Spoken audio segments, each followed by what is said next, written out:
ನಗರಾಭಿವೃದ್ಧಿ ಇಲಾಖೆಯನ್ನ ಜವಾಬ್ದಾರಿಯನ್ನು ವಹಿಸಿಕೊಂಡಿದ್ದೀರಿ.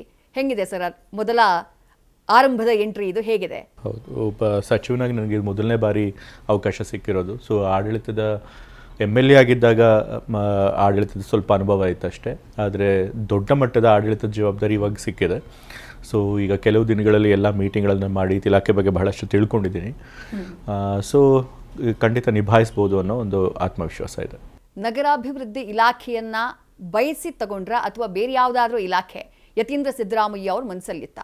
ಇಲ್ಲ, ಇಂಥದೇ ಬೇಕು ಅಂತೇಳಿ ವರಿಷ್ಠರನ್ನು ಕೇಳಿರಲಿಲ್ಲ. ಹೈಕಮಾಂಡ್ ಅವರೇ ಇದನ್ನು ಇಲಾಖೆಯನ್ನು ವಹಿಸ್ಕೊಟ್ಟಿದ್ದಾರೆ.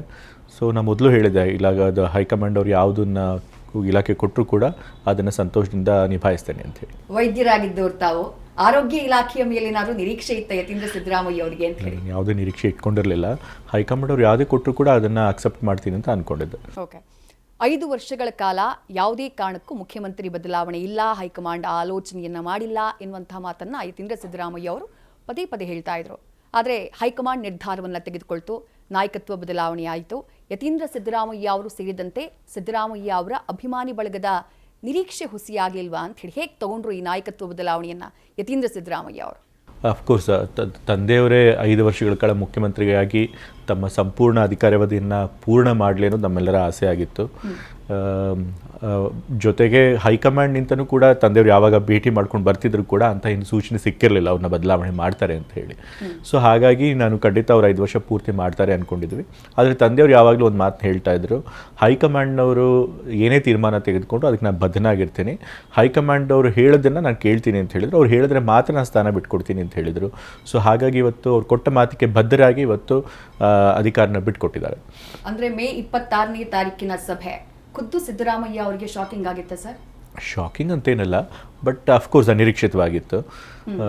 ಅಂದ್ರೆ ಒಂದು ಸಣ್ಣ ಸುಳಿವು ಅದಕ್ಕಿಂತ ಮುಂಚೆ ಇರಲಿಲ್ಲ? ಖಂಡಿತ ಇರಲಿಲ್ಲ. ಅವ್ರು 26ನೇ ತಾರೀಕು ಬಹುಶಃ ಸಂಪುಟ ವಿಸ್ತರಣೆಗೋಸ್ಕರ ಕರೆದಿದ್ದಾರೆ ಅಂತ ಅನ್ಕೊಂಡಿದ್ರು.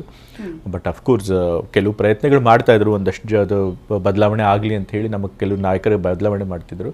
ಸೊ ಹಾಗಾಗಿ ಆ ವಿಷಯ ಚರ್ಚೆ ಬರಬಹುದು ಅಂತಿತ್ತು. ಆದರೆ ಮುಖ್ಯಮಂತ್ರಿ ಸ್ಥಾನದ ಕೆಳಗಿಡೀರಿ ಅಂತ ಹೇಳ್ತಾರೆ ಅಂತ ಅಂದ್ಕೊಂಡಿರಲಿಲ್ಲ.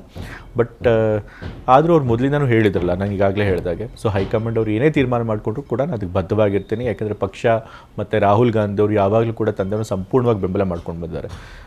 ಮತ್ತು ಕಾಂಗ್ರೆಸ್ ಪಕ್ಷಕ್ಕೆ ಹೊರಗಿನಿಂದ ಬಂದಾಗಲೂ ಕೂಡ ತಂದೆಯವ್ರಿಗೆ ಎಲ್ಲ ರೀತಿಯ ಅಧಿಕಾರಿ ಸ್ಥಾನಗಳನ್ನು ಕೊಟ್ಟಿದ್ದಾರೆ. 2 ಬಾರಿ ಮುಖ್ಯಮಂತ್ರಿ ಆಗೋದಕ್ಕೆ ಅವಕಾಶ ಮಾಡಿಕೊಟ್ಟಿದ್ದಾರೆ.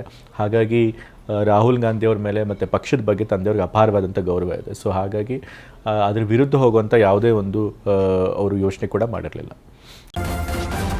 ನ್ಯೂಸ್ ಫಸ್ಟ್ ನಿರ್ಭೀತಿಯಿಂದ ನಿಮ್ಮ ಪರವಾಗಿ.